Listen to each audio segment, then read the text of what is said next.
Every week I fight the urge to hum along with it. Just let it play. You should do it. Welcome to Keeping Up with the Cardassians, a proud affiliate of the Odd Pod Media Network. I'm Nick. This is Rob. This is Joe. That was a really dramatic intro, I'm sorry. That was.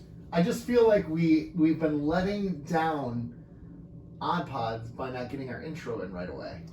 I feel like we're keeping them on their toes. Yeah. You never know when it's coming. You never know when we're going to announce that we're an affiliate member. That's true. We're just trying to make sure they listen to the whole show. Yeah, it could come in the very beginning. It could be at the very end. They don't know when it's going to happen. That's right. It's going to happen. So, hey, I'm excited. We got 2 episodes to review today from Season 4. We got The Visitor and Hippocratic Oath. I thought it was called How do you spell that? It's AH-AH-AH-AH-AH-. Yeah. Hippocratic Oath. It's pretty incredible. So I'm excited to do it. But we got to talk shop first. Yeah. We got to talk some fun stuff. First of all, how much fun was last week? It was a lot of fun. That was a lot of fun. So, a lot of fun. If you haven't caught our last week's episode, we had the Muck on. The Muck Podcast. The Muck Podcast on as guest hosts for the week. They weren't just guests; they were guest hosts. Yeah, it was a 5-person. It was a 5-person free for all. Yeah. And I was just telling you guys that I was bummed, man. My sound mixer was off last week. We'll apologize now. You know, if you know how to normalize volume, like, give me a hand here. I thought it sounded good in our soundboard, and I just couldn't get it to sound right when I was playing around with it in the software. Is it because they were on Zoom and we were? Yeah, I think so. In studio. Yeah, so it's just that was our first time doing a. I didn't think it sounded horrible. It could have been better. I didn't have to adjust my volume once when listening. But I could tell that there was a difference. There was like a difference, but it wasn't so bad that it detracted from the shenanigans that were being poured into my ears once again. That's what we were going for, but that was a lot of fun. It was a lot of fun. Yeah. And I really did Hillary was talking about how she was nervous. I was nervous. We were all a little nervous. Tina and Hillary have been in podcast magazines. They're big deals. I know. Yeah, they're a big deal. Now, a big deal in Florida is still not as big of a big deal in Michigan because, Florida. Yep. Because Florida. Armpit of America. No, I'm kidding. It's really the penis of America. It is. Yeah. Well, It's very phallic. It is. We do love Florida. They have our favorite governor in Florida. They have some of our favorite senators. Oh. I say this all sarcastically. Okay. That's my wife's favorite place in the world. That's true. That's true. In Orlando. Yeah. In Orlando is her favorite place, yeah. Yep. Yeah. Little place called Disney.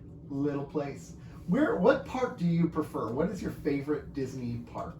That's a good question. I'm gonna go OG Magic Kingdom. No, gosh, it's... Come on. What are you, an Animal Kingdom guy? Yeah, I am. Are you? Animal Kingdom or Hollywood. Oh my. See, Animal Kingdom is incredible. Disney Hollywood Studios, I don't even really count as like a, I don't know. It is a park. It's a theme park. But to me, Magic Kingdom is Disney. It's got the castle. Right. It's got the castle. It is essential Disney. I love watching my family at Magic Kingdom. Yeah. But personally, I think I like Hollywood the most because Oh yeah. I mean, it's way more nerdy. Yeah. Oh yeah. It's way more pop culture than it is Disney, like classic Disney. They've got the Rocketeer jetpack there. I know. Come on. But the aura and everything that is Disney is in Animal Kingdom. Agreed. Or is in Magic Kingdom. Agreed. Did you go to Disney for the first time when you were an adult or a kid? For the first time I ever went to Disney, I was 17 or 18 years old. Okay, so you were kind of an adult. I was in my 20s. Okay. Because I think that too can impact how you feel about the Magic Kingdom, right? Like if I had gone there as a kid, I feel like I'd have a sweeter spot in my heart for it. But I could leave it. I don't need I could go there and not go to Magic Kingdom and feel like I haven't lost anything. That's exactly how I feel with Animal Kingdom. I feel like I've been there once or twice. If I can see everything that the Animal Kingdom has to offer one time. Man, the Avatar area, the Tree of Life, the Everest is awesome. The roller coaster. Everest is awesome. I will give it that. Even the safari thing. I'm a sucker for the safari. I really, really am. I just don't know why, but all the dad jokes and all the. No, that's Jungle Cruise. Oh, that's Jungle Cruise. Safari's where you just drive around. There's animals roaming. Oh, that. Yeah. That's fine. And they have a Fun. TV show on Disney about this, about that. Yeah. Yeah. About that part. Hey, isn't there a Jungle Cruise movie? Yeah, with Yes, there is. Dwayne The Rock Johnson and Emily The Blunt. Rock's in it? Weird.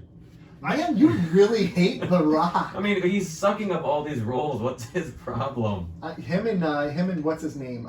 Kevin Hart, man. They're in everything. Just go away. Yeah. Both of them. I think they've both just omitted the word no from their vocabulary. It's kind of like, sign me up. Yeah. well, they're going to overexpose themselves, right? And Hasn't happened with The Rock yet, man. He's been doing this forever. I know. He did a movie where he was an amputee jumping across a skyscraper called Skyscraper. Yeah. Like, come on. What's the script called, guys? Skyscraper. What's it about? Well, I'm in. You got to rescue your family, but you're missing a leg. Oh! What a twist. Overcoming adversity. That sounds just like The Rock. You know what? I want him to be such a method actor that he chops his own legs off for the role. I do love him though. He seems like a cool guy. He seems really like he's does. down to earth. But Yeah. he's in literally every. Yeah, every like time. I really feel like me and The Rock could get along. He just finished filming Black Adam. Yeah, he did, Yeah. which I'm excited about. I'm pretty sure I saw him in the background somewhere in Black Widow. I'm pretty sure. I don't know. We are going to be talking about Black Widow today. I'm excited about that. You watch it? I did. I saw it last night. I'm not going to say anything yet. Gentlemen, You've seen the movie? I watched it. Holy crap! Whoa, whoa, whoa, whoa, whoa! Setting records on the Whoa, show. whoa, whoa, whoa. Before we dive into that, though, there's been some cool stuff happening in pop culture this week. So first of all, before we dive into it, I got a quick story. Quick story. Okay.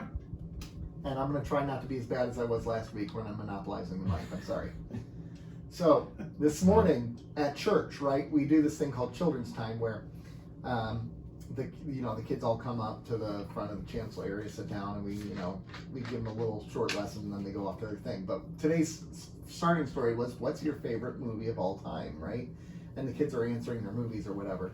And then they asked the new pastor at the church, his name is new pastor is Paul, Pastor Paul, the lead pastor there, I'm the associate, what his favorite movie was. Any guesses on to what it could be? Well, He's 41 years old. Okay. judging from our show, Yeah. Star Trek 2. No. I'm not going to make you keep guessing, but Thank God. give me one more guess. I hate Can I guessing. be a jerk and guess Top Gun? Top Gun. You can guess that, and you're not that far off. It's actually Teenage Mutant Ninja Turtles. Well, that's okay. That's The good. first That's his favorite movie. I like it. I mean, that's way better than. And I didn't tell Paul this. I didn't tell him this during the service, but that moment there was I knew we'd be okay. The second when he answered Oh yeah, that, you I'm guys like, are good. Yeah, You're good. yeah. him and I are going to be good. Yeah. We're going to be okay. As long as he didn't say Turtles 3, then you're like, no, get him out of here. Yeah. I mean, that's not a terrible choice. No. That's not a terrible choice at For, all. yeah. Oh, no, not at all. It's a great. We're gonna have to do an episode. One of our Mount Rushmore, but not a Mount Rushmore episode, but our non-Deep Space Nine episodes should be just a rewatch of that movie and then we talk about it. I like it. I'm in. Let's do it now.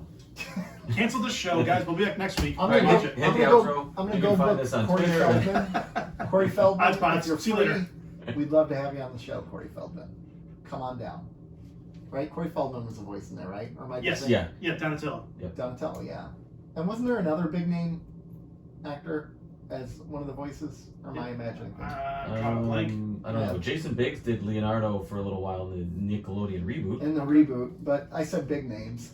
Oh, I mean, he was big He for was a minute big there. for the American Pie days. Yep. Yeah, What do you, Yeah. Romance to Pie? Yeah. yeah. I think it was probably a good 5 years he was a big name Yeah. between American Pie 1 and 2, and then it just. You had a couple other flicks. Yeah, but I think so. of But their I name. think American Pie 1 and American Pie 2 were really Oh yeah, like the pinnacle. the pinnacle of that series, and then it went to we're going straight to DVD Yeah. Yeah. type movies now. Oh yeah. What are you looking up? I was He's looking looking up up the the voice voices, actors. but then I decided to look up Judith Hogue and see what she's doing today. And you know we're recording a podcast here. I know, right? I'm just looking. He's like, I whatever. You guys. I go got ahead. distracted slightly. It's okay. Don't. I mean, I'm in for a rewatch of Turtles though. Oh yeah, absolutely. For sure. That's going to be an episode. All right. Show meeting. We're gonna do Yeah, that. show meeting. There he is. Right. There it is. There it is. There it is. So We for real actually do have to have a show meeting after this, by the way. I I think we're all in trouble. No, we got some things coming up that we're not going to talk about just yet. Angry talk. But we need to talk. We're all grounded. Yeah. We're all grounded. I'm going to stop talking for a second. So, what other things do you want to talk about? Did you all see the Twitter announcement for the Batmobile in the Flash movie? Yes. The Batcave? So Yes, it wasn't directly from them though, because their photos were taken down. Oh, were they? Yeah. So they were leaked. I don't care. I don't care either. Leaks are fine. Yeah, it's I didn't think they'd actually bring back that old of a Batmobile because Batman goes through them so much. Yeah. I thought it'd be redesigned a little bit. That Batmobile's so badass. I was looking on a forum the other day, superherohype.com or whatever. Yep. I don't know if you've ever been there, but I was looking on their forum and someone was complaining. They're like, why would he use the same vehicle? And they're like, why wouldn't he? He would just upgrade the technology in it. He'd use the same chassis. And Yeah, as everything. long as it's not I destroyed. mean, there's people that drive classic cars around all the time. Yeah, right? And they don't necessarily update the technology in it. Yeah. They just keep it nice and they restore it. It's a classic car. It seems like Batman could afford another vehicle though. Didn't the last time we saw it was, and I'm just talking about the Burton universe. Right. I'm not talking about the other two. Was when it separated to go between the buildings. Yeah, and then that was it. Yeah, that was it. Yeah. And then it went to the Schumacher The version. Schumacher one with the big center wing or whatever. Yeah, that It was looked like ugly. a shark. It didn't look like It a looked bat. terrible. It was fine for what they were going for, but it didn't, because they Like- were going for a different total neon. It fit the aesthetic. They of were the trying film. to in the context of what sell he was toys. going for, it was fine, but it wasn't It wasn't coming good. from Burton's universe. It wasn't good. It was a major drop off. Yes, Shield. totally was. Yeah. A lot of that was. I love Other Yeah. than I Jim thought Carrey playing the Burton- Riddler. I thought Burton was a perfect mind for those first two films. Speaking of Batman, they did Colin Farrell talked to somebody just recently about his role in the Batman. Yeah. Apparently, he's only in a few scenes, like 9 minutes worth of the movie. Yeah, he's not in it very much. I'm kind of surprised by that. I thought the Penguin would have a little bit more of a role from Maybe the they're- vibe you got. Maybe they're trying to set him up for later on, but you got the Riddler in there, you got Catwoman. I forgot. Yeah, the Riddler, So they Yeah. don't want it to be too crowded, right? which I respect. Yeah. 'Cause that's easy to do once they're in there. Which I'm hearing vibes that the Riddler's kind of like the John Doe off of Seven a little bit in terms Okay. of what he's doing, and I'm I'm- signing me up yeah. for that. See, A Batman in the little darker Sevenverse. rather than a little more zany like Jim Carrey was. Right, Yeah. because we never got dark Batman. Like, okay, you have Superman versus Batman. It wasn't really dark Batman, right? There was brooding Batman.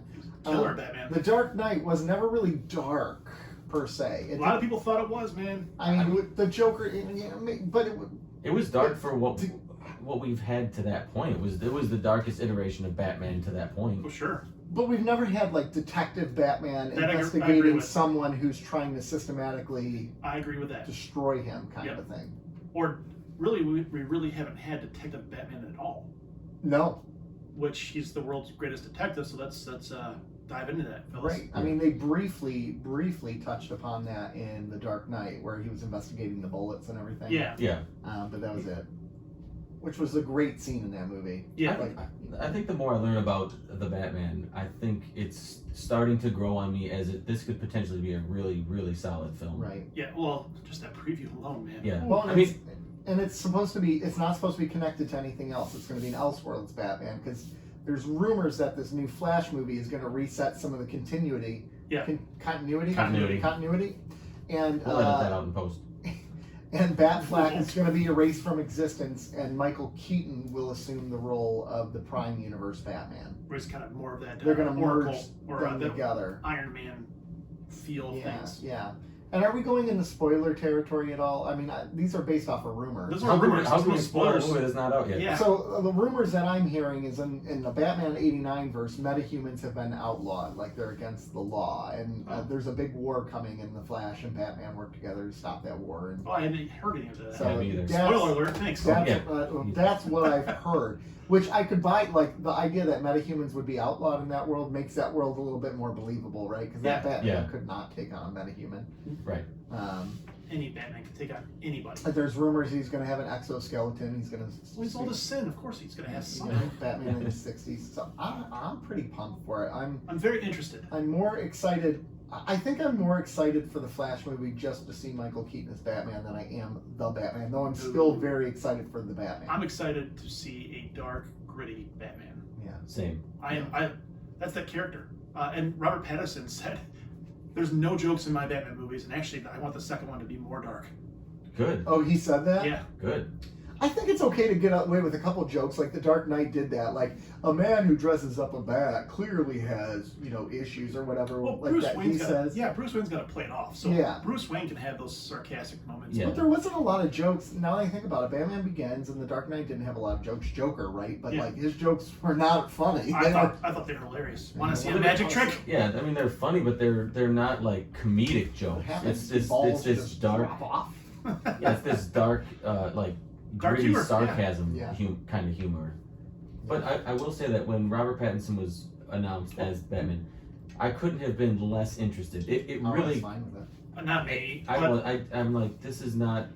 We're not getting off on the right foot here. Yeah. But then everything since then that that has come out, first it's photos or interviews, and more and more it's like, okay, maybe he's gonna do this role justice. Well, yeah. And, I kind of went back to with Heath Ledger as the Joker. We all kind of were like, really? And Yeah. so I'm like, all right, so I can't let my bias against Twilight ruin this before I even go see it. That's true. That's true. And I haven't seen the Twilight movies, and I don't think I ever will. Right. But I know what it's about, and I know what he built himself up to be because on the back of those films, and that's like he was like a tween heartthrob, right? Yeah. Like a late teens, early 20s heartthrob. Right. And I think he got a bad reputation for that. And Yes. initially when he was cast, I'm as guilty as everybody else in just like having that prejudice of the what those films were Right. play against him. Me too, 100%. I couldn't get past it. But I'm starting to get past it a little more and more, and with everything that's been released, I'm forgetting where he came from. And it's more or less he's going to play Batman. There's this guy playing Batman, and this is what the movie sounds like, and it sounds like it's going to be fantastic. Yeah. Well, he's in some. I mean, like he was in Tenet, and he was fantastic in Yeah, Tenet. you're right. And that's what, actually, I think that's kind of what started to swing me over is watching a movie like Tenet. And, He kind of reminded me of a Bruce Wayne a little bit. Yeah, so just hope that they give him a haircut. Uh, That one with a hair, I'm like, ugh. Man, if You can afford it, Bruce. If you go back and watch some of those Twilight movies, I never saw any of them, right? I've only seen clips of them, but the clips I see is like, how could anyone have ever taken those movies seriously? Like, they're so bad. Like, I understand, well, they're not designed for, they're designed for teenagers or whatever. So is Harry Potter. But you don't look at that and go, wow, that's bad cinematography. Like, everything about the Twilight movies is so poorly done. There's actually a funny TikTok of a guy who impersonates the scenes of Bella or whatever and all of her exaggerated mannerisms. Like, she acts out the scene and then he does it afterwards, and it's like, oh my god. And they're just so bad. They're so bad. I won't see them. If you like Twilight, I apologize. Yeah, I we're mean, bation poor Twilight. different strokes for different folks. This is true. And there was an era where it was like cool to just bash on it because it was just bad, or not because it was bad, but because you just bashed. You wanted to be anti-Twilight. You wanted to be anti-Twilight. Right? We're past that? You're saying we've moved past that? We've moved past that. We moved past that to just realizing it's a bad movie. Yeah. Okay, I'm gonna have to update my operating system because I've only seen one of them, and I will never see any more. And it was playing like at the video store where I worked. And I was like, going, this is terrible. It was so bad. He was also in Harry Potter, just for the record. Yeah, the Cedric right? Cedric Diggory, the guy who died. Oh, spoiler alert. He dies. Cedric! He's back! You're spoiling Harry Potter? Spoiling Harry Potter. I think everybody has seen Everybody probably has seen Harry Potter movies. I'm gonna guess the vast a majority. handful of times. I remember at least. when the Big Death whatever came out, when it was Dumbledore who was dying or whatever, and people went nuts when people were spoiling that. Yeah. Because the book had just come out. Okay. Outrage. Yep. And if you haven't seen the movies, why don't you go ahead and turn on TBS right now? It's one of them is probably playing. It's gonna be like the Christmas Story where it just airs nonstop. It's the other 364 days. Yeah. So Christmas Story gets Christmas Day. Well, 363. You can get Christmas Eve and Christmas Day. Yeah, you gotta give it a couple days, right? The other 363 days, you turn on TBS. You can bet money that at some point during that day, there's a Harry Potter movie. I always think it's a very specific one too. I always think it's Deathly Hallows. Oh no, I was gonna say the fourth one. The one with the Triwizard Cup. Prisoner of Azkaban? Not Prisoner of Azkaban. Goblet of Fire? No. The one where Cedric Diggory dies. I don't know. The one where they have the tournament and Voldemort officially comes back and they have the big battle and he sees the souls of his mom and everyone. Oh, such a great scene though too, just for the record. Every time we go, I don't care who you Goblet are. of Fire? Is that the Goblet? I think it's Goblet of Fire. So we went to every time we go to I don't want to say his real name, but Papa Jay's house too with the kids and meet up with the family. That is Harry Potter 4, yes. I'm like, I'm gonna turn the TV on and see if there's a Harry Potter on, because every time we go there, without fail, there's a Harry Potter on. Oh yeah. Let me just for kicks, I'm gonna Google this. Google Harry Potter TV right now and see what I get. So in the meantime, if it's playing on TBS within the next 24 hours, everybody give me $10. I'll turn it on the TV. I'm just gonna Google Harry Potter TBS. Oh no. Oh. TNG? USA. ABC Network. Family. Is that Okay. Self Channel? USA Network. It's on right now, actually. Of course it It's is. on Yes. something. Of course it is. So, I mean, there's some truth to that. There's some things that are certain in life. Harry Potter on TBS, 2 White Cars in Florida. Yeah. Death in Texas. Death in Texas. Yep. Yeah. So, anyways. Playmate Toys got Star Trek license back. Yeah, they did. This is exciting news. I'm curious what kind of toys they're gonna produce. Are they like the 4-inch like they were, or are they gonna go bigger? What are they gonna do with I it? was Is trying to 4 think inches of. big enough? No, never. Joe would know. Okay. We threw Joe off. Yeah, but that could go both ways. Yeah. That's what she said. Yeah, it could. But I'm trying to think of the last like major toy line that Playmates produced. I don't know. I've been out of the game for a little bit. Did they produce the Nickelodeon Teenage Mutant Ninja Turtles line from the early 2000s, I don't know. early to mid 2000s? I don't know, but that's an older name. It's an older name in the toy is. toy biz. 6-inch figures are really the thing right now, and so just kind of curious what they're gonna do. Yeah. The like the ones that are with a little more articulation. Yeah, like G.I. Joe Classifieds, the Marvel Legends, and all. That's what seems to be the thing right now. Yeah, right. I wouldn't be opposed to a line like that. Now, I just want there to be regulation in toys that all the toys have to be the same size, so they can cross universes. That's how it used to be. I mean, for the most part, they were all about. Was it 3 or 5 1/4? Yeah, but here's the deal: you do that, you can't get people to double dip and have to buy more toys because they don't fit their sets. Yeah, So if you make them non-standardized and sizes, we've had you this buy more discussion toys. before, where I'm really bothered by the demographic that toys are manufactured towards right now, and that's my demographic. Yeah, right. You're right. It's older nerds. It's nerds who have grown up and who are now adults, Right. and maybe parents, but maybe not parents, but they're adults, and they're still manufacturing towards nostalgia. Oh yeah, They really are. Yeah. And it's a really bad business model. yeah. I think they need. I mean, it's not, because they're selling toys, but they're not. They can't. They're continuing to sell to the same people. They're selling to the same people they're selling to in the 80s and 90s. Well, they're forcing you to buy them as collectors and not as trying to play with them with your kids. Because at Right. $20 a shot, I'm gonna try to retain that rather Absolutely. than crack it open and play with a kid. What they need to do is both. Make it a $10, $12 toy, and you can play with a kid and maybe keep one off to the side. Some kind of happy medium. But I wonder though if you're living in a different era, because back when we were kids, to make believe you're someone else, you had to use toys to do that. Now you can get on your video games and do the same exact thing. I can tell you, if I can go command the Starship Enterprise on my Xbox. If I go in Gavin's room right now and say, let's play Guys, is what we call it, he'd be down. Yeah. I've Play gone. Guys and Dolls. I mean, I've Dolls. gone. We got trouble right here in River City. That's the wrong one. That's Music Man. Sorry. But I mean, I have a bunch I'll let you of the newest Masters of the Universe line. They're all open. They're not displayed, but they're just like standing up downstairs in this little area. I have Castle Grace. I have all this stuff, and my daughter will go down there and open up the castle, play.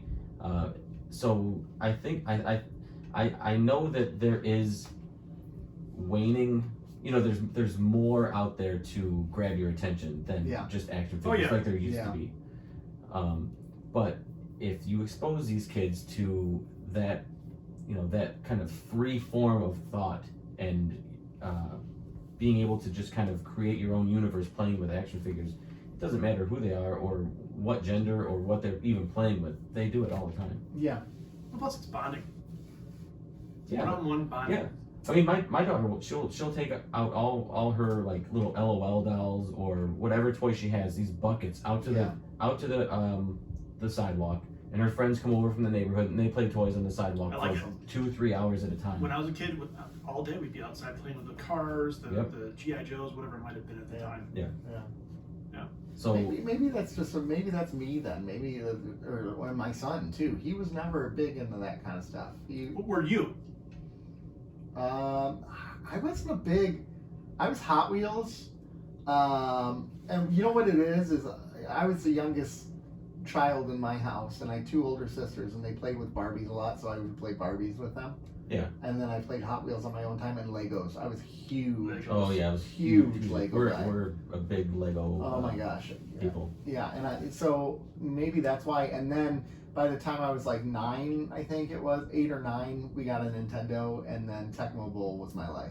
Game over. So, yeah, it really was. So it was pretty. I had a pretty awesome childhood. Yeah. I shouldn't complain, and I won't. No, me either. But I do love the idea of kids getting back into action figures. Yeah. So to your point, I think making it accessible and making it something that kids might want to play with too, rather than just, hey, let's sell collectible figures to the same, 25,000 collectors. And we can overcharge them for it because it is a collectible action figure now. It's not just a toy for kids. I mean... Right. Like if these G.I. Joe classifieds were cheaper, I'd definitely have them all out of the box, and I'd definitely be playing with them. Right now, I don't know what to do with them. Do I leave them in the box? Yeah, do I not? Do I leave them in the box? Do I not? I have some and I'm debating that myself. What do I open them and display them in like a pose, or do I keep them in the box? Do I open them and let the kids play with them? I don't know what to do with them. Yeah. Because they'll depreciate, and I don't want to be that guy that just collects toys. I want to play with them. Yeah. I gotta be better about playing with my kids anyway every day, but yeah, I don't know what to do. Yeah. I'm torn. Wow, this is real talk right here. Yep. It is. This is real talk. Good. You guys Community fans? Yeah. Did you read that on the different websites that Dan Harmon said he's starting with an idea for a Community movie?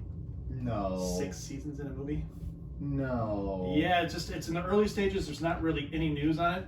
Just that he started to play with the idea in his head. Okay. And I love that stupid show. So I'd be very interested in. I'm assuming it'd be Netflix, right? So it would have to be. It wouldn't be featured. It's not going to no, the feature. That show was not popular enough. No, it has its They got canceled twice. Yeah. It was on Yahoo TV. Like, what the heck is Once wasn't enough. Let's cancel it twice. Cancel it again. And it was bad when it was on. It was not good. What, the Gaslight season, or what do they call The it? thing is, once you lost Troy, you lost the heart of the show. You cannot make Abed the central character because he needs a balance. Yeah, he needs a balance. I mean, my wife makes that argument all the time too. Is that it just got weird? Abed was just weird at that point. He didn't have anybody to play off of. Right. Yeah. Exactly. It got super weird. So what can you do? Anyways, what else, gentlemen? Any Steel Panther fans out there? Real quickly. The band's been together for like 20 some odd years. Which is amazing. Yeah, and Lexi Fox is actually leaving the band. Is he really? Yeah. For what? They said for his pet care business. That's the most Steel Panther thing ever. But that's Steel Panther saying that, so I really don't know. That's true. So I was a little bummed because they're just. I mean, no one under the age of 40 should probably listen to that band ever. But no one under the age of 90. That band is inappropriate. It is. It's a guilty, fun pleasure to listen to, and they put on a fantastic live show. Yeah. I will say that they are pretty damn good musicians. Oh yeah, definitely. Yeah. Whether or not the sound and the subject matter is to your taste and liking. The subject matter is not the The movies. subject matter is not- entirely different. Yeah. It's a completely different argument. However, but It will make they you can blush. they can play. If you are going to seek out Steel Panther at this point, make sure nobody is around. Anywhere near you. Especially no children. Basically, it's a old school metal band, not metal, Hair metal. Hair metal. band that specializes in pornographic music. That's don't listen to it with anybody around. That's ever. really the best way to put it. Yes. And they're like a serious band, but then they're also not serious because their music isn't meant to be like Well, they're serious musicians, they're but serious they're musicians. serious but musicians with a. They're like Weird Al rated R version, rated R. rated X version. Yeah, man. Of Weird Their Al. music belongs on. But it's never. It's Pornhub it's Joe's. all Yeah. original music. It's Only not things. like it's not. It's all original music. It's not like they're copying anything. They're making. That's a good collaboration. Yeah, Well, they do have an opening in their band apparently. there you go. Oh my god. I mean, I can't play an instrument, but You can pick up bass. Didn't someone once say that anybody can play bass? That's such a crock. I don't know. I'm just saying what I've heard. You've heard wrong. Yeah. I don't know. I have no authority on. I like you trying to defend bassists, though. You're welcome. have you ever heard the Clash or the Ramones? Anyone can play bass. Hey, Justin Chancellor, though. Good luck with that. Sting can play the bass. What? Sting plays the bass. Okay, that's good. And you too? Or not in you too. And you too. And you too, huh? Wow. Wow. Sting plays I the did bass. not know that. Paul We're McCartney learning plays the things bass. today. Come on, Yeah. like there's. Anyways, what else you got? Anything else? Well, I think we're gonna talk about Black Widow. Gosh, we got to talk Yeah. about Black Widow. We're at 31 minutes and we haven't even talked about Is it Black really Widow. on that much? It's, Wow. We've Yeah. talked a lot. Wow. And we So- have a very a Okay, lot of a lot to subject talk matter. about. A lot of subject matter Black Widow real within the quick. episode. Let's do a 5-minute Black Widow thing, tops. All right. And then go to a commercial break. What'd you like? Did you like it? I thought it was just okay. Okay, I would say it's a little bit better than that. I went into this movie expecting to hate watch it, and I made it very clear to you that I thought I would hate watch this Yes, you movie. And I walked out of the movie like, that was a really fun movie. I really enjoyed it. I I liked enjoyed the spy, the espionage part of it. It reminded me Yeah. a little bit of The Americans, which is one of my favorite shows, like the sleeper cell Right. Yeah. in the United States. That has to get back to that was pretty cool. It's kind of balance between the Marvel movie and a little bit of that Winter Soldier coming in. Yeah. Kind of that weird vibe. But I thought the sister was The hilarious. sister was freaking Such a poser. What is it with the half Yeah. lip thing? This like the It was hair- really. I enjoyed that. And yeah. what a lot of my issues with some of the Marvel movies is that they're too jokey, too quippy. Yeah. For some odd reason, I didn't mind it in this one at all. And maybe it's because I haven't seen a movie in the theater since Wonder Woman, and it just was. Maybe I don't know. What's her name? Pugh. Florence Pugh. Florence Pugh. She's dating She Zach was- Braff, actually. She was fantastic. What show does Zach Braff on? Fake Doctors, Real Friends. That's what it is. Yes, that's where he comes from. No, but she was fantastic. She was. Really good. Yeah. You know what my favorite part of the movie was? Spoilers. Hold on. When Just it in case. ended? Just in case. Spoilers. This is not a spoiler. Okay. The Russian accents. Oh yeah. I love me a Russian accent. It was It was is really great. the Russian accents were good. I liked what's his name, David Harbour, when he Yeah. switched from the American accent Yeah. over to his Russian accent. Yep. Like that was really Okay, cool. yeah, there was. The family scenes were great after they were Oh, yeah. reunited When again. they're all drinking at the Oh my god! table And it's just such a dysfunctional family. And she's like, "Don't slouch," and Yeah. they're just yelling at each. Oh, that's great. Yeah. like when he was arm wrestling in the prison. He just shredded that guy. Telling that the big story guy's of arm. how he fought Captain America, which is a reference to the Captain America from the Captain America that was from Really. Hawkeye and the Winter Soldier. Oh, okay. It's a Gotcha. reference to that Captain America, not the Captain America. Okay, gotcha. Because he's like, I fought Captain America, and he was like, he was on ice, but we found out that the United States made more super soldiers. Right. Yeah. The only thing that bugged me about the movie the most was the bad green screen at times. Yeah, there was some really bad green screen. CGI was not great. And you think with having a year off, they could have cleaned some of that up. Yeah, Yeah. I mean, obviously you're going into this with a little bit of a suspension of belief. Oh, sure, yeah. But there were some moments where it was super over the top, like. Those I mean, students can take a beating. I mean, Scarlett Johansson is falling and like hitting like garbage things. Yeah. She's hitting like buildings And in she her gets face up and and stuff. walks And there's, away. you know, her Like- hair's still there. Like There's 20 stories down. Boom, boom, boom, boom, boom, yeah, boom. and she Yeah. just gets up. There's no, you know, No nothing- booze. Yeah, no scrapes, no anything, and I was like, Yeah, it was a little hard to believe.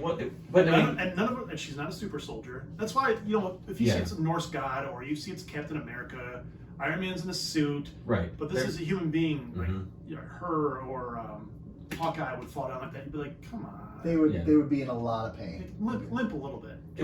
I thought it ran a little long too. I thought it dragged at points.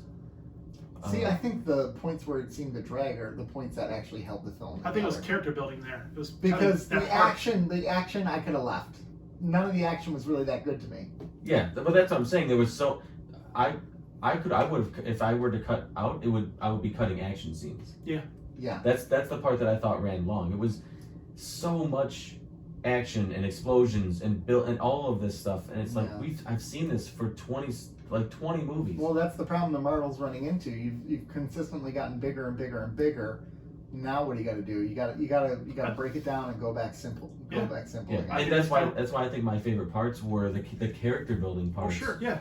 The dialogue and the interaction between the characters and rather than these, you know, the big budget explosions and action scenes. Right. Yeah. Which I thought were, like Nick said, are you know, you're starting to trend to this way over the top. Yes. And right. So, but overall, I enjoyed it more. Definitely, I didn't know what I thought when I was going to go into it, if I'd enjoy it or not. I was open-minded, I guess. But I enjoyed it. Yeah, I saw people saying that it was like fantastic, like the best superhero movie they've seen. No, there's that scene. I think we're all movie starved. Can we pump the brakes on this, please? Yeah. Oh. I think 2020 has really, like, you know, yeah. Yeah. It's like got us itching to give us anything. Give us a movie. Give us something that we can go to again. Mm-hmm. Really, Nick?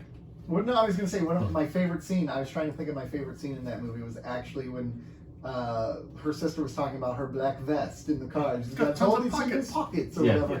And then at the end of the movie, she's like, "It is a cool vest. I knew it. I knew you love my vest. It's so cool, right?" Like. That was my terrible Russian. Can you speak in a Russian accent the entire episode? Yes. Yes. But is that Russian? I'm not sure that's. See, I was sucking for that Irish accent. Yeah, I love accent. Oh my god, this is really bad. We apologize. Yeah. Well, Joe and I do at least.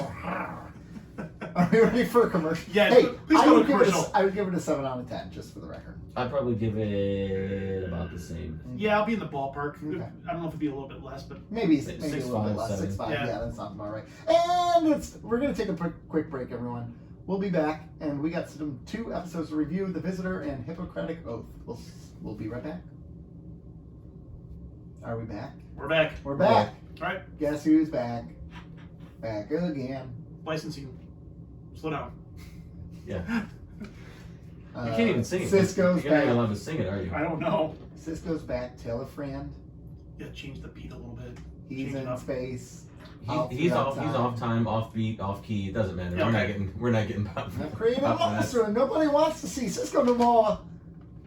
They want Jake. He's chopped liver. Oh no. So The Visitor. Okay. Summing up The Visitor is very simple, very quick. I got it. Yep. Jake is nearing the end of his life. Someone comes to visit him, wants to know why he stopped writing books. He tells the story of when his father disappeared, and basically in the time. And he tells a story about how his father never actually died, and he kept seeing glimpses of him throughout his life. And he kept trying to figure out ways to bring his father back, but he could never figure out ways to bring his father back. And his whole life became consumed by that. At the end of the movie, he realizes how to rescue his father. He has to die in order to bring his father back to the right time. So he takes his life in his father's arm, and then he wakes up. And then Cisco wakes up with all the memories of what had happened, but he's back with his 18-year-old boy. Episode. All right. Not bad. You notice how I didn't joke around about this one? Because there's no joking in this episode. No, there's nothing. Oh, gosh. Okay, so I got to get a few things off my chest before we really a lot of problems. Before we really dive into this, because I have some issues with this episode, but they're not about what the episode was about. Okay. They're more superficial than that. Sure. Okay. One, why does old Jake have an accent? My wife asked that question. Because he moved back home. He moved back to New Orleans. But that's like he's got like this island accent. Because it was a different actor. Because it was Tony Todd, yeah. Okay. That really bothered me for some reason. See, I didn't think he had an accent though. He did. He absolutely 100% did. Yeah. And it just kept like bothering me the whole.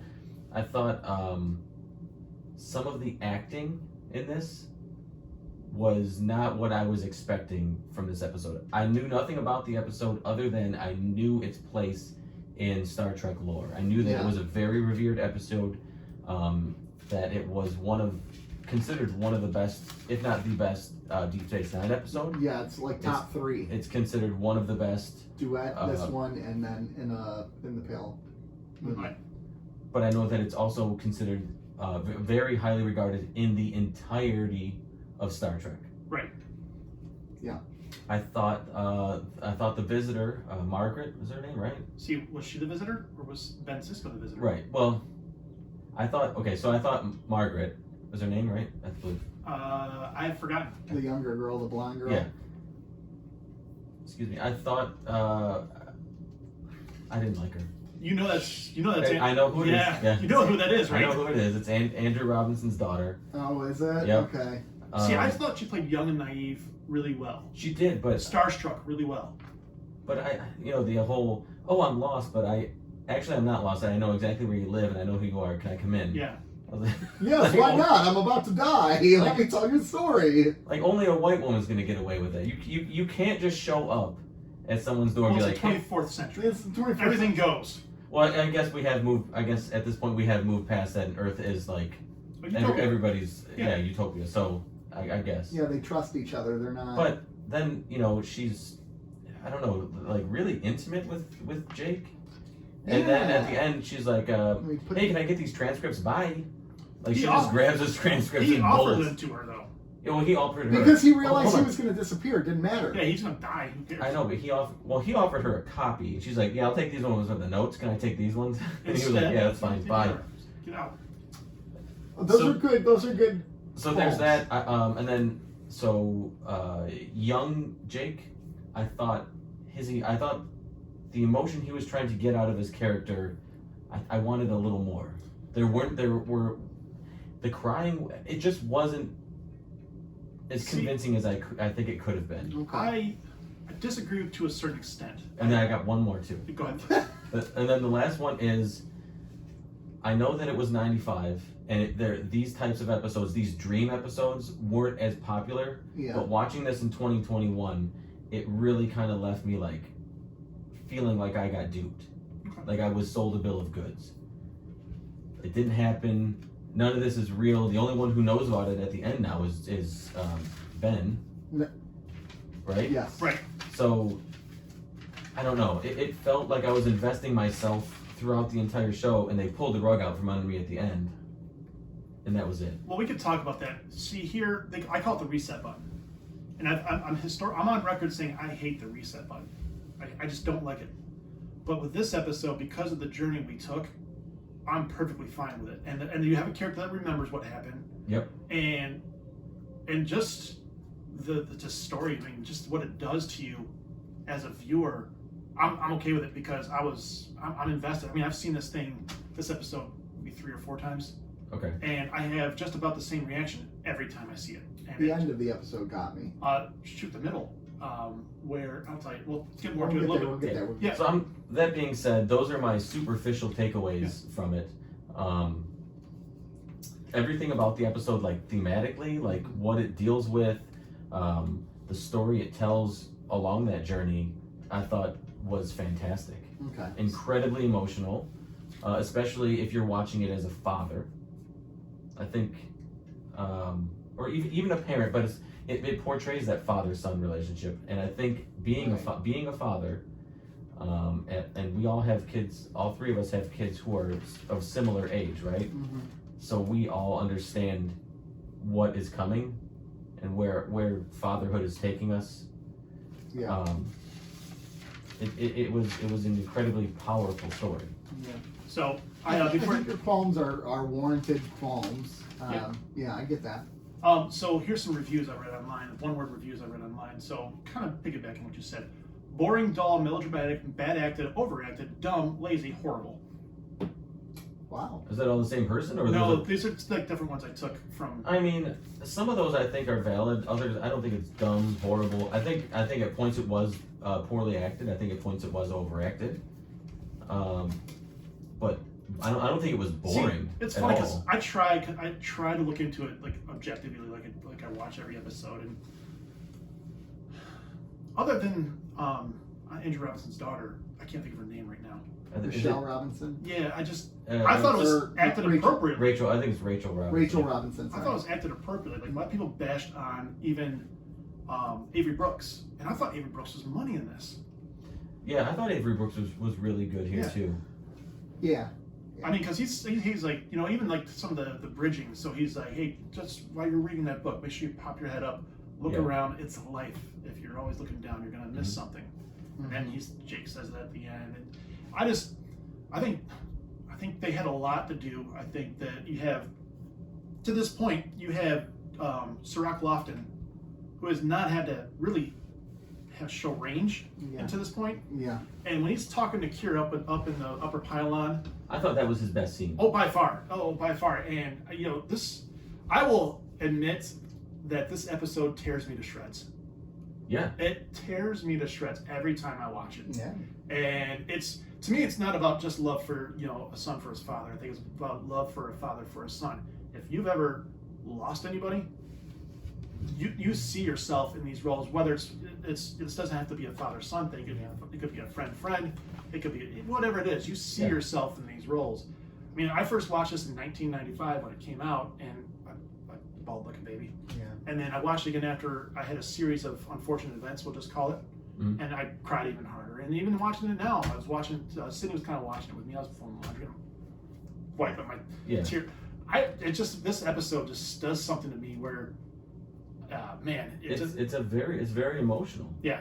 And I think I've said this a few times on the show. Is I was asked, what do I feel like watching DS9 now, as opposed to if I would have watched it originally. Right. And I feel like this is and I think this is a great episode to make my point of this show rewards you for life experience. Yeah. Yeah. To your point last week, you said that, I believe. So the more you have experienced in life, this show gives you more. Man, this show was so insightful. I know Nick's actually not talking this time. I have a lot of and I'm trying to figure out where to cut. I have a pretty serious notes this episode. You know, like there's a lot of stuff that really hit me in this. I don't think this is an episode we can have our usual I hate you, you hate me type of repertoire. I think there's still fun stuff in there, like Warren running the bar. Older Dax and Bashir bickering like a married couple, even though they're not. Grown Up Nog was fantastic. That's another one. Why is he the same size?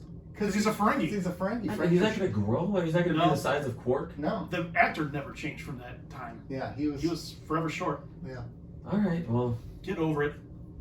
That's a terrible picnic. No, well, what? I would expect him to grow a little bit, get a little taller. No, not Ferengi, man. They're supposed to be short. Yeah, but he's not going to get any taller from the age of, 16 to 40? The actor didn't. He didn't grow. All right, fine. They could have got a new actor then. No. They got a new actor for Jake. But he's got a whole different voice. Well, first of all, that's Tony Todd. I know. Did you read the story behind why Tony Todd did this episode, or kind of how it brought him back into acting? He had gone through some kind of. He was in Candyman. Yeah, so I guess he had not acted in a while because he had gone through something, and reading this script kind of brought him back to things. I don't know the whole story. Yeah. I didn't write it down, which I should have, but yeah. I did read that. So Nick, you got anything before I commandeer the whole damn thing? Well, I got a lot of stuff too. We're gonna fight over this one. Okay, so the line that really got me, the line that I was like, I'm fine. Boom, breakdown. So it's right when he's about to die, Jake is about to die, and he's like, he needs you more than he knows, right? And then he puts his head on his lap.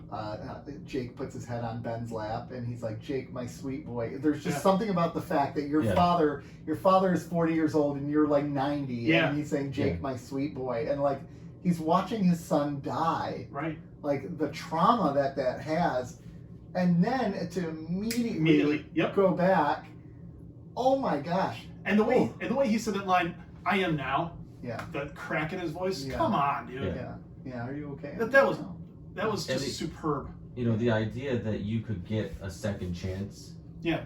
To do it over again, or get a second chance, and have. I know that there are things that I wish I could have a second chance with. Oh sure. Especially parenting. You know, nobody's perfect, right?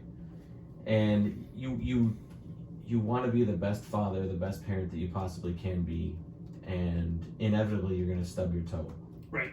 Or things aren't going to work out the way that you had hoped, or your child is going to make a decision that maybe you don't agree with, or maybe it's not what you would wish for them, and the idea that you could have this revelation, have this experience, and have a second chance to go back and with a new perspective.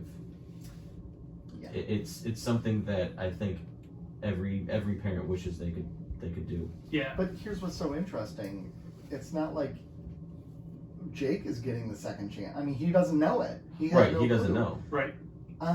So that. Oh gosh, I don't even know. I got so many questions. I had so many things. I don't know what. Well, I'll take some. You can. Okay. Stew. So like when Jake's at his home with his wife, and Cisco appears after all those years, and then that was adorable. And then so Cisco, Jake looks at Ben and starts crying again. Yeah. Dude, man, that's the first thing that just punched me in the nuts, man. Because he felt so guilty about moving on with his life. Yeah, you could. To me, you could see the emotion there. Yeah. And it's and then so he's telling the story.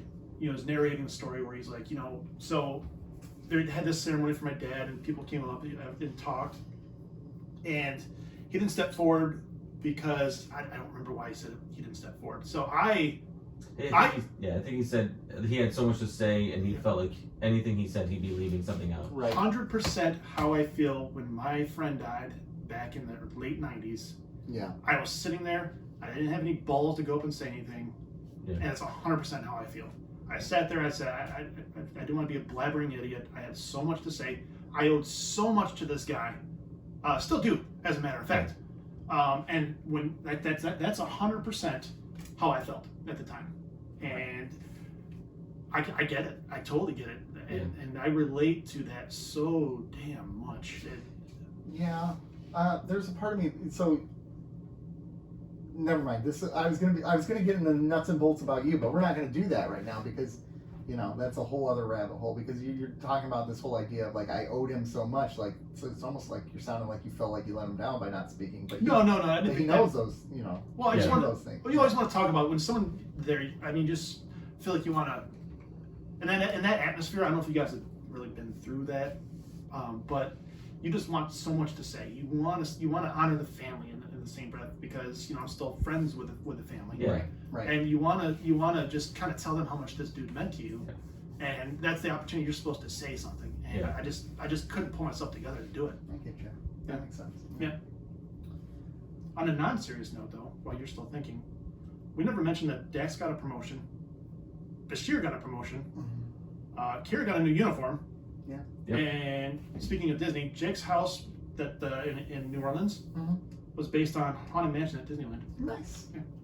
On a lighter note. Yeah. I did read that about Kira's uniform. Yeah, because I noticed it. I'm like, oh, that's different. Yeah. This episode again. This show prides itself off of talking about grief and how to handle it. Yeah. This is another episode that's about grief, being stuck, existing in a certain time and not being able to move past that time, and how that holds him back. That's from a fantastic tie-in. Life. Yeah. Right. Again, like this show, like that's. If it wants to tell you anything, it's how to cope with loss and pain in life. And that's what this show is about. And if anybody can say that he would move on at some point, and he did move on. But then as soon as Ben came back, he no longer could move on. 100%, I would say that was how I would act. If you knew they were still around. Oh, heck yeah. You'd try to find ways to bring them back. Yeah, like you would try forsaking your whole life. Because if you lived your life, you'd feel guilty about living your life. Right, and this guy's stuck in some kind of limbo. Yeah, man. And we haven't even mentioned the fact that so when his dad dies, he's 18. That's probably about 5 years after his mother died. Seven. About 7. Yeah, about 7. Okay, Yeah. so he loses his mom at like 11. Yeah. And he loses his dad at 18. Yeah. How Those are you were bound from that I can trauma. see why. Just ask Batman. I can see why he would want to exhaust every resource he has to hold on to his father. And why that grief is so harsh when he's left on Deep Space Nine. Right. Yeah. I mean, because that's the last thing he has to hold on to that reminds him of his dad. right.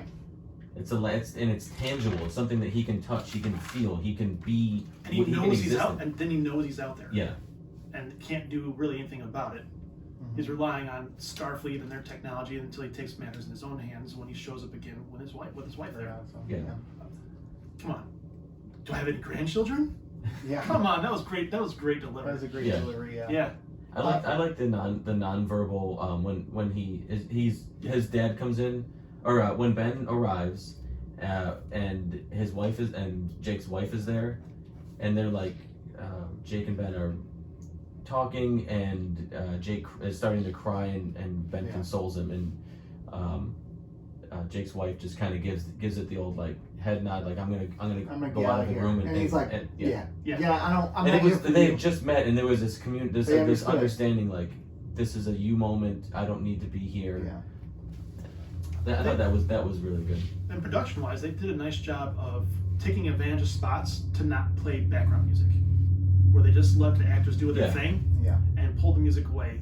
That's a nice touch in this episode. It kind of really made you think, made you focus on what was going on, what was being said, written. And I know that they have to be in the show because they're main characters. But what is Dax and Bashir still doing working in their mid-70s? They were in retirement. They came out of retirement for that. I think. Yeah, I think that's what they said. Okay, so then that's fine. My next one is wouldn't Dax not be wouldn't Dax not be a host anymore? Why not? Old man, remember? Curzon was old. If they take the symbiote out, she's dead. Right. So how long does symbiotes I'm stay assuming in the about host? the same amount of humans. Lifetime. Yeah. Till they die. Yeah. Yeah. Okay. All right. So if she ain't dead, Dax is sticking around. Fair game. And these are more nitpicks I had, but these were more of like questions like. There's a part of me that's getting angry at you with your I know, nitpick. me. Like, Me too, actually. I'm not Listen. even kidding, and it's so not healthy. I have on my part. nitpicks, but Listen, I Not jerk knew, picks. I know, Like it's this. not asshole picks. I knew coming into this that these comments that I was going to have that were you're wrong. going to get. I was going to get a lot of flack. Of the No, three of us, I thought you'd be bawling the most. I really did. I mean, it was incredibly emotional for me. Yeah, I thought so. I mean, That doesn't mean you can't have problems with it. Oh yeah, absolutely. Like I said, and like I said, these are nitpicks. These aren't major structural. today he's wrong. Nick, how does it feel to have him Well, wrong? first of all, that's never the case. I'm never wrong. Second of all, I said these are superficial nitpicks. They're not But- superficial though. They're valid. I think they're valid. They're valid. They are valid. I just You're right. feel like you're giving them too much Power, weight. yeah. No, they're just. All right, they're I'm coming done. I'm done talking about you because I have a couple other things. No, you're done. You're cut No, off. fine. You're cut You know off. what? So here's a question I put in here, and then I immediately followed up. So this was serious, and then it became like a joke. So wouldn't it be cool to travel in the future to see what your children are doing? And then I put, or is that romanticizing? Because what if they suck, right? Like, Yeah. Wouldn't that suck? Which is Yeah. kind of what Ben experiences, right? He's like, oh my gosh, my kid kind of sucks. Like he could never move forward, which is kind of endearing to an extent. You're happy. Oh, my kid couldn't let go of me, and then it's like, my kid couldn't let go of me, right? Like, so there's Well, like I this. think he was torn in the long run too, because he saw where he got to at one point. That's great. Where's my grandkids and your books, man? Cool. And then He stops. then he stops. Yeah. But he's still enjoying seeing his son. But you're right. You can tell that some of that was in the background of his head. Yeah. But wouldn't it mess you up to see your kid like the way he saw Jake and then hold him in his hands as he dies and get back sent to normal time. I don't care if it's a second chance for Jake. Yeah. Doesn't that mess you up as a parent for Oh, the sure. rest of your life? I mean, you watch your kid. I don't know if it messes You you up. watched your child die Yeah. and live a lifetime of grief and sadness. Yeah. Or does that reinvigorate you to make sure your kid knows you love you, or hey, we're gonna do I this think that's right where this my time? head's at. So, I think that's where and my that head's was at. my next question. How does Ben parent differently after this? Because I think part of this is I did something wrong as a parent. I didn't teach my kid how to grieve. I didn't, after Which you Jennifer didn't. died. Yeah. Yeah. So how does he move forward? What does he do next in this? Does he keep his mouth shut and never tell Jake? Is this his Ebenezer Scrooge moment? Is this yeah? What happens after this? Now, to that question, I'm very curious as how the writers of the show are going to write this character, because this episode happened, right? Right. So now, and he was sent back to the current timeline. Yeah. But he has all of this, everything that happened in Knowledge. this episode, the knowledge of it. The dark. So in theory, I think the way that he is written, especially with Jake, I think it should change. Yeah. I think if we're to believe that he really has, See, they have such a good relationship. A lot of that stuff can be off screen. A lot of what we're asking for can be off screen. yeah. But Yeah. but this isn't like, I mean, this is something major that happened. Yeah. So this should alter, not only if he's as reflective as we are meant to believe, this should affect every relationship he has. He should kind of reevaluate every relationship that he has. And now like you've this. given me a nitpick for this episode, because now this episode is a standalone. It's never referenced. It's never gone back to. Nor should it, because all these It Starfleet. lives in a bottle. This is a Yeah, bottle. if you episode. remove this episode from the season, it it doesn't change change anything. ever, which now makes me kind of like a little bit angry, because this episode could have had the potential to be so much more meaningful But I think in it the still, grand scope it of the still series. might if the and Rob will know this, and to a lesser extent you will know this, Nick. But how they handle this character going forward, I think maybe they write him a little differently, or maybe Avery Brooks portrays it a little differently. Maybe he acts with this knowledge. I don't know. I haven't watched it that in depth to be able to tell you that. Pay attention to Yep. How about even Quark being a sweetheart? Oh, I know, like where he tries to get him to work, and then he saw that Jake was down. He's like, never mind, I don't need you anymore. Yep. Which is a huge moment for Quark. But then Jake sees this, and Jake knows what he's doing, so then that would probably make it hard to enjoy yourself. Like, oh, now people just pity me. Placating. Yeah, and he was doing that with Nog too. He's like, yeah, I might go to this academy, and Nog was like, yeah, we'll both be on Earth. And he's like, yeah, but I might not go, because he was like trying to distance himself from everybody else. Well, he was he was trying to close Purposely. himself off, and Yes. they would not let him. Right. They forced themselves into. Which, by the way, how lucky for Jake's head when he was being consoled by Dax.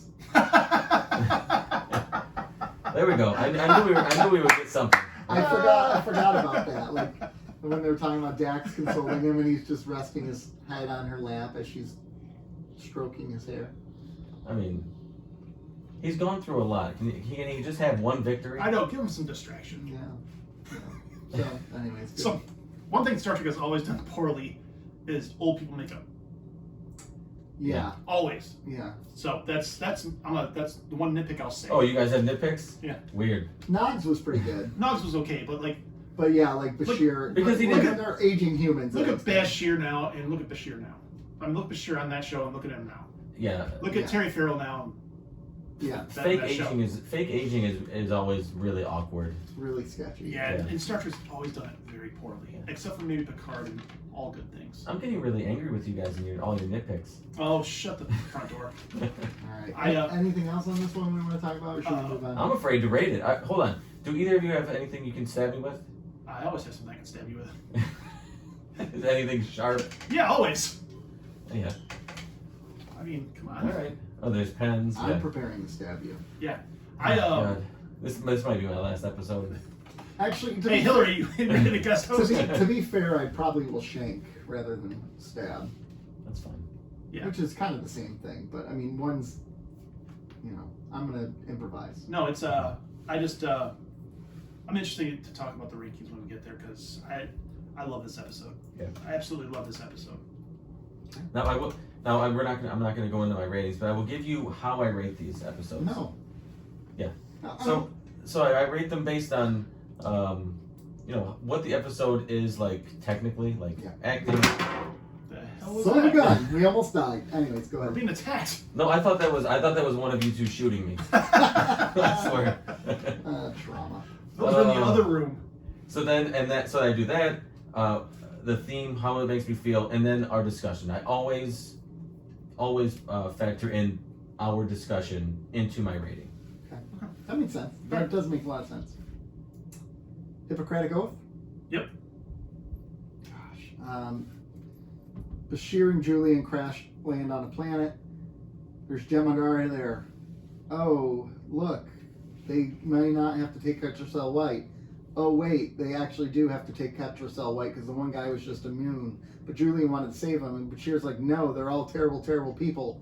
And Julian wants to stay. And Bashir says, no, you're not staying. O'Brien, sorry. I said, I'm saying the same name. Mirror Universe, Bashir. Mirror Universe. Hey. O'Brien actually sabotages Julian's work to get him to leave. Sadly, blows it up. Sabotages. He blows it up, forcing him to leave. Julian unhappy about it, but they'll get past it. In the meantime, Worf doesn't know his place. Episode ends. Yeah, not bad. You know what I would have named this episode? Mind your damn business, Worf. Mind your business. Like, seriously, that's not your job. But this was kind of cool because this is not just about Worf. This is not Next Generation. For the Worf fans who came over from Next Generation, world building. this is different. This is gray. We live in the gray here. Next Generation, there was good and bad. You always knew. Right. You don't know here. I liked in the context of the show, Worf was annoying. Yeah, he was really annoying. Like, just sit down. But in the reality of the show, he's really trying to find his place. Right. He's new. He's suffered loss. He doesn't know how he fits in here. He's trying to do what he can to help. And that was his old job. Yeah, that was his old job. So, and the other thing is, where we're at with this war, I think he's a little prejudiced against Odo because he's a changeling. I think there is a little bit because Odo's a changeling, and interesting. That is interesting. Maybe it's there, but at the same time, Worf is a Klingon, and they can't be trusted at this point either. Right. As in general. Right. Right. Right. I think Worf has already shown his allegiance Of course. to Starfleet over the Klingons, but I think if Odo wasn't a changeling, I'm not sure that Worf would have went as hard against him. See, I think in the episode they were trying to portray that he was just trying to do his old job, and I don't think it was. He's having a hard. I think that's. But he was questioning Odo's. He was questioning his ability. He was questioning his judgment. Questioning basically questioning his loyalty. Well, on a starship, things are very cookie cutter. Yeah. Yeah, you have no gray area, as Nick was saying. Because it's all the Federation. Yeah, so you have strict rules. There's not the bigger game. There's not. You're in Federation space, but here you're on DS9, and there might be bigger fish to fry. There might be that gray area again. So Worf is not used to that. He spent 7 years plus that we don't know about before he was on the Enterprise, having this other kind of, I don't want to say easy. Your captain who wouldn't negotiate. Yeah. Right? Like, no ifs, ands, or buts. There's no gray area. It's black and white. It's black and white. Yeah. But, Line must be drawn. I didn't get that out of it, but you interpret how you. Yeah, I just feel like because Odo, and he even went to Cisco before he did all this too, and right. That's true. Commander Cisco said, Captain Cisco said, Sure. Odo doesn't do things the way that you might be used to. And this ain't your job. And this ain't your job. Mind he was still like, yeah, but I don't trust him. I don't think he's doing what he should. I thought maybe he didn't trust his judgment. Is the way I looked at it. Right, but I feel like if he wasn't a changeling, would Worf had continued to go against his superiors' orders to kind of back off and say. How about Odo showing them up though? That was badass. That's pretty badass. Yeah. Oh, the other thing I want to say is, in previous episodes, Odo said that he doesn't care about rank. Oh He yeah. doesn't care about status. He cares. Oh, he cares a lot. He cares a lot. He cares a lot. Oh yeah. Yeah. Is this the first time we've heard about the Vorta? No, I think the Vorta, because no, in the one episode with the kid. No, they've been in there like once or twice. Oh, that's right. The Vorta was the female Vorta. Yeah, it was the introduction to everything. Okay, that's right. Sorry. That's right. I think it's really cool how much of a threat they've made the Jem'Hadar. From something as simple as them identifying them by their color uniform, the amount of pips they have on there, like being like they're of X amount of importance, or either this or that. Like they just know everything about the Federation, and the Federation knows nothing about them. Right. You're a non-com. That means you must have seen a lot of combat. Yeah. Exactly. So I thought that was pretty cool. How threatening they've done a really good job making the Jem'Hadar a threat. A credible threat. Without even having to show them as a threat. Yeah, they've only shown them minimal amount of times in action. Yeah. Also, what's funny is we didn't even talk about the bigger part. Like this whole episode was a big moral conundrum, right? Like Bashir weighing, does potential deserve chance, right? Yes, they are terrible. They've done terrible, terrible things, but does that mean we condemn them all to death, or do they still deserve a chance, right? And O'Brien's like, no. Kill them all. Yeah, and he wants to be a good doctor. Can we say this? Can we say that O'Brien is racist? Yeah, he is. He's a racist. Oh, he is. He's full blown racist. Yes. Well, and it's not. It's especially against Cardassians. He hates Cardassians. He hates Jem'Hadar. He really doesn't like. He's a full blown racist, and it clouds his judgment. Yeah. Well, it infiltrates his decision making. Yeah, his history with the Cardassians. He was in the Cardassian War in the trenches. He's now threatening war with the Jem'Hadar. He's totally a bigot. Is he a bigot though, or is he in war mode? I mean, I've seen and the reason why I say this is, could this be the equivalent of when the United States went to war with Germany, and all of a sudden all these Americans are suddenly like, I don't even know are we able to use the K word for referencing German people, right? I wouldn't. No. Yeah. I don't even. That's know. not necessary. But you know what I'm talking about, right? Like all of a sudden we hated the Germans, and but what were we racist against the Germans, or did we just view all of them as bad people because of the war? And then the second that ended, that racism towards the Germans ended. I think that's a valid comparison, but we've seen O'Brien not in war mode use derogatory terms. Yes, absolutely. Yeah. Act with he definitely act with prejudice because they're either non Federation, or they're just they're a race that he has determined is either inferior, or he has some prejudice against, not in war mode. So I think yes, there is some of that where when you're in a battle, if you're a Detroit Pistons and Chicago Bulls in the 80s, right? Right. If you played for the Bulls, we did not like you. And now we don't care because the Bulls are not any good. Right, because neither team is good, and we're not in that rivalry mode right now. Yeah. So who cares? Yeah, you want to root for the Bulls, go ahead. Yeah. But in that Lakers Celtics, right? They hated. They still do. They still do. Yes, they do. U of M. Ohio State. Yeah, which is that a real rivalry? Not anymore. No, I mean, it hasn't been a real rivalry in 20 years. It's unfortunate, but so O'Brien, though, you mentioned like O'Brien. Well, he was in war mode. He's no longer in it. But I feel like O'Brien has never, going back to this idea of grief and this not dealing with emotions properly. He's never dealt with things. He's stuck in this place of hurt and anger, and he hasn't moved past it. He exists there. So it clouds everything he does. So he's just stuck. Now, does that excuse the way he talks about other. No, it doesn't. No. Certainly, but does it make me think to myself that maybe it's not? Maybe it's not. Oh, they look differently than me, so therefore they're less than. It's more. I know I was right in everything I've experienced, and those were the wrong people. So they're like, I'm gonna just create this clear line. I don't know. It's hard to explain, but I feel like he's just kind of racist. And I'm telling you right now, I feel like he's racist, and I feel like the war is circumstantial justification for the way he already feels.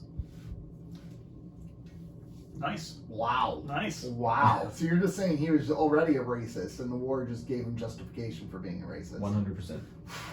Because Shots fired. Disagree, but that's we- okay. okay, well, we've watched the first 2 seasons where we're not really. Look, you've already been wrong one time. We're on not this fighting episode. against anybody. We're in this.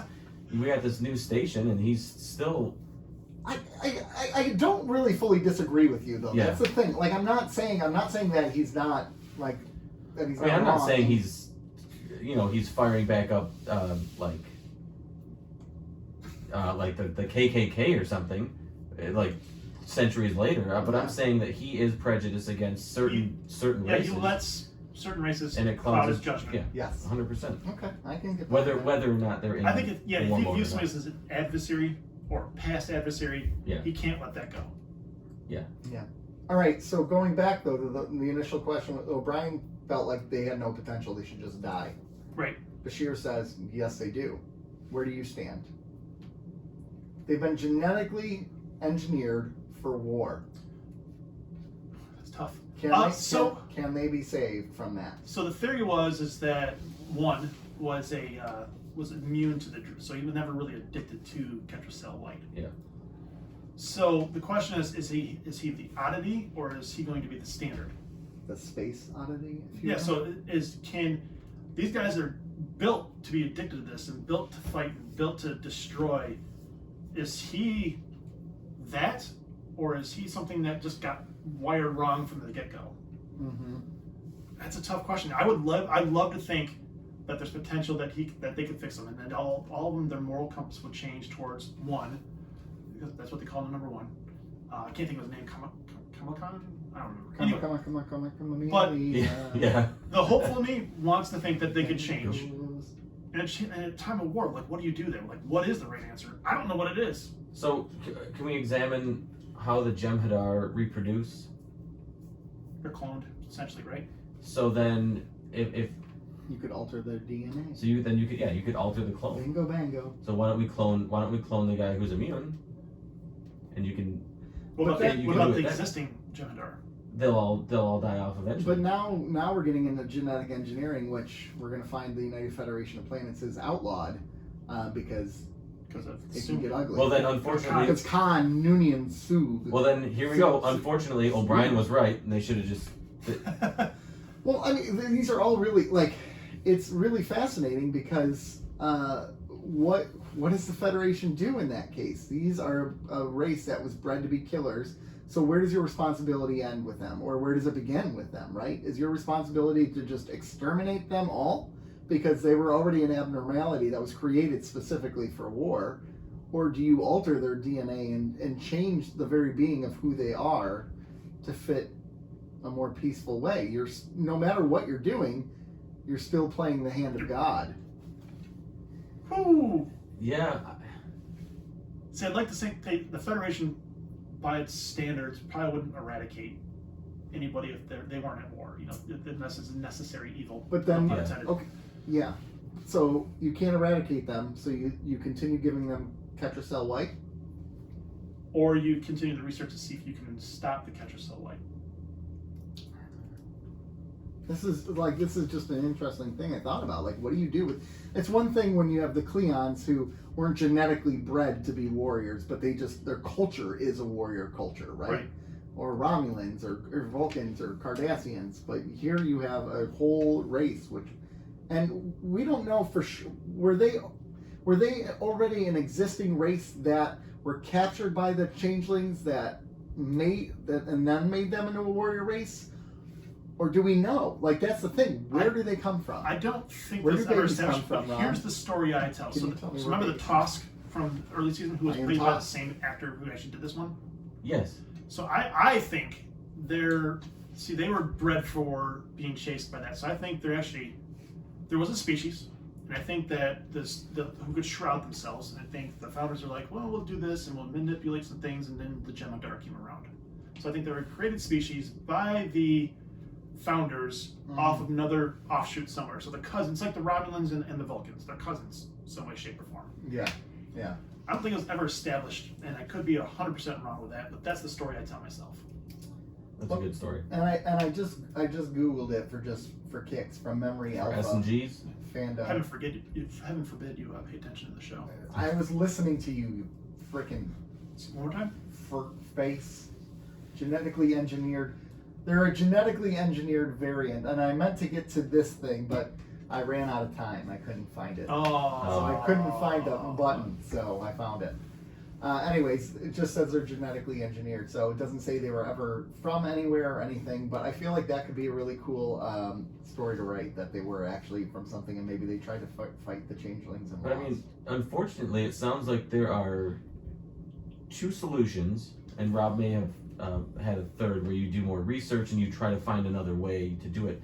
But there's two solutions, which is eradication or genetic modification, right? Right. And unfortunately, both of those go against what the United Federation of Planets has set forward, what their ideals are right now. So you have these two solutions, but unfortunately, it kind of goes against your beliefs. Both of them do, on opposite ends of the scale. Yeah. Oh, yeah. So What is the right answer? At that point, yes, Nick. I go got ahead. the answer. So, Robert Wolfe originated the notion of the Jem'Hadar, right? And he said, I think we all agreed that the Jem'Hadar were originally like the Mongols. They were some incredibly nasty, conquering subculture on a world of their own, but without all the genetic engineering, they didn't grow up in 3 days and all that stuff. The founders got a hold of them and said, we'll make you the ultimate killing machines. What do you think? And they said, yeah! And they signed up. Sounds good. Yeah. So, they're a warrior's culture. They're a culture built for war. They said, okay, genetically engineer us to make us kill better. Federation, what do you do? So they're basically Klingons, yeah. Yeah.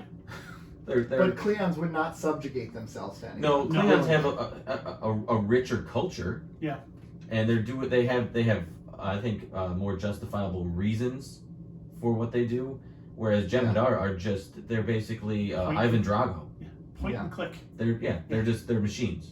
We're going to kill you. We're going to take out, do a kamikaze run on that ship just to show you how bad we are. Yeah. Here's what we can do, and we will stop at nothing to do it. Furthermore, about O'Brien, actually, going back a little bit, not only is he racist, but he was just straight up dick in this episode.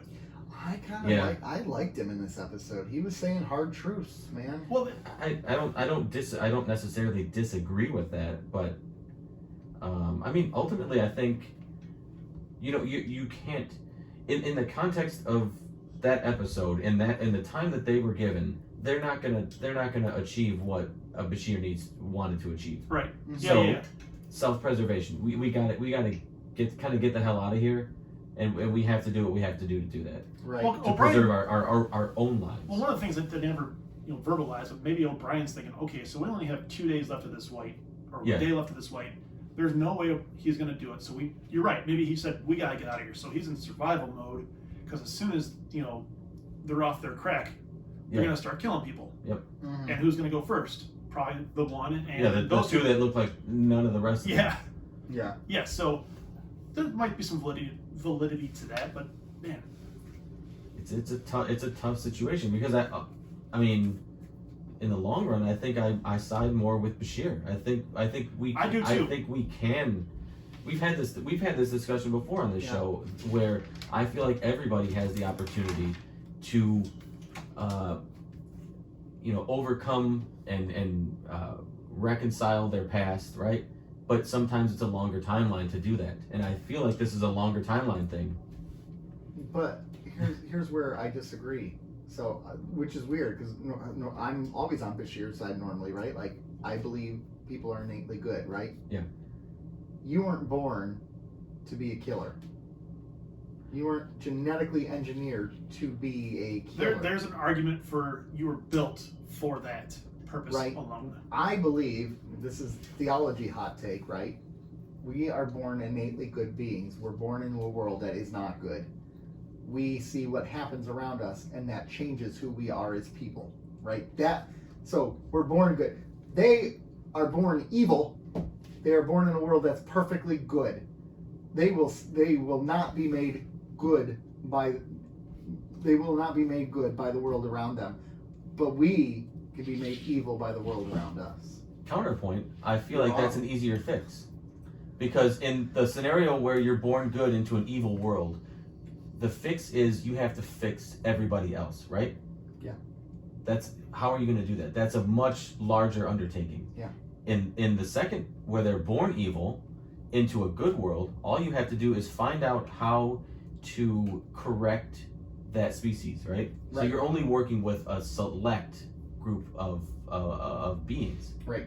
So I feel like it's an easier task to, and I feel like I would side with Bashir, and in the long run, if I was one of those two, I'd be with O'Brien. Let's get the fuck out of here, so we can both have another day. You can side with Bashir. You're just wrong. Well, and what Bashir was trying to do, he wasn't trying to change their genetic makeup. He was trying to get them off the white.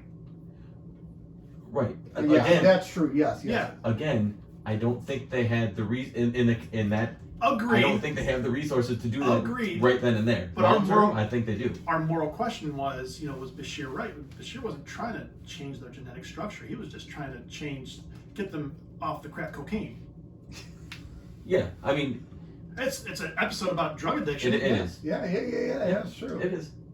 So yeah, I do side with Bashir more than O'Brien. That's for sure. Yeah.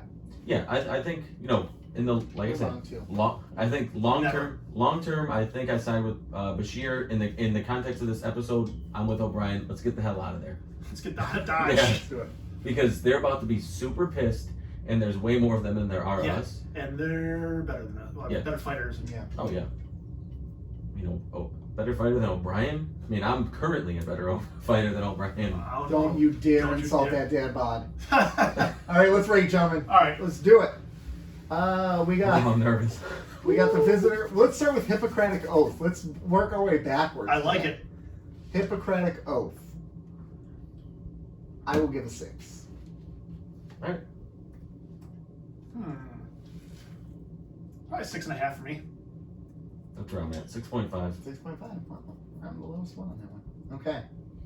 All right. I want to go last. All right. Okay. I'll go first. I fight to give anything a 10. Mm-hmm. I really, really do. But for everything this episode does to me, and the way it makes me feel, and it makes me just the insightfulness and the love that's in this, it's a 10. Okay. All right. And you didn't give. I think I gave the last one's 10s. Yes, you did. And you didn't give that a 10. No, I did not. No, you give this one a 10. Yeah. All right. Just remember, you cried like a baby. It has that touch. Here's the thing. Joe has brought up some really good points, and I actually agree with. There are some. I cannot give this one a 10 because I don't feel like the acting was on par with where it has been in some of the better episodes. This acting was not on par with Duet. Okay. This acting that's was fair. not on par with the opening of the season. This was not even Sisko's best character that he's played, best acting job he's done so far. The story, however, was so good. I'm going to give it a 9.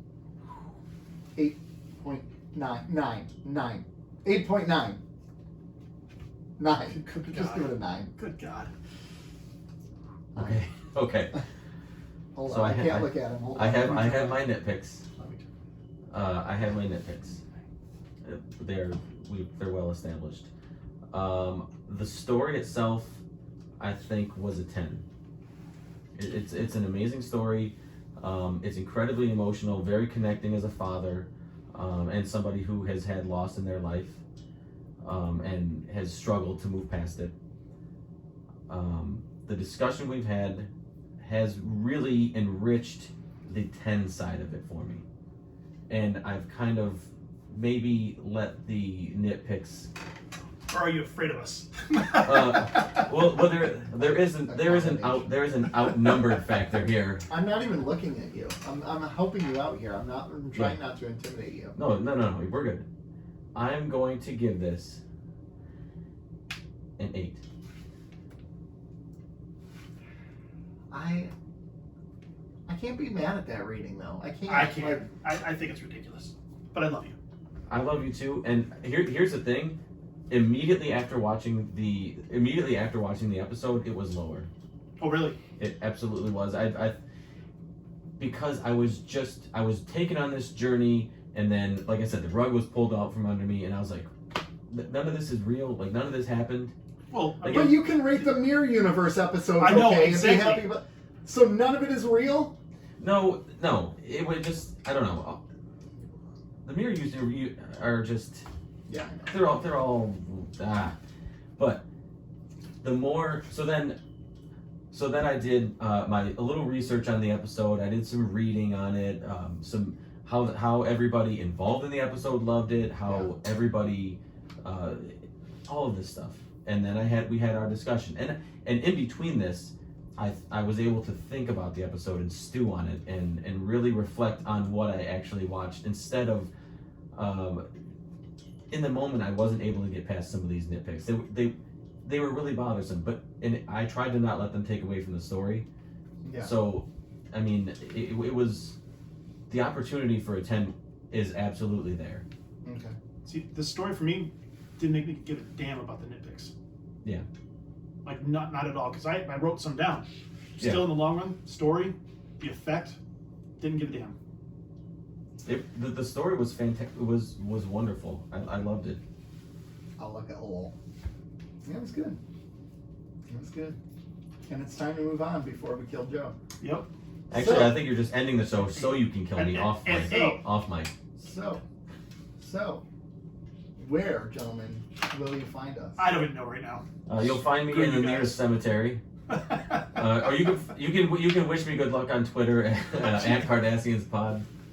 No, you can find us on any podcasting network. Yeah, absolutely. Just look up Keeping Up with the Kardashians. You'll find us there. Review. Keeping _Kardashians on Instagram. What they said. Keeping Up with the Kardashians on Facebook. MySpace. Yeah. OnlyFans. I gotta find out the MySpace login. That's where you can find us. So, hey, this was Nick. Rob. Formerly Joe. Formerly Joe. And hey, we'll miss you all next week. We're looking forward to our new show format where it's only 2 hosts. Yeah. If I'm not here next week, that's our new old one. Our new old format. All right, bye all.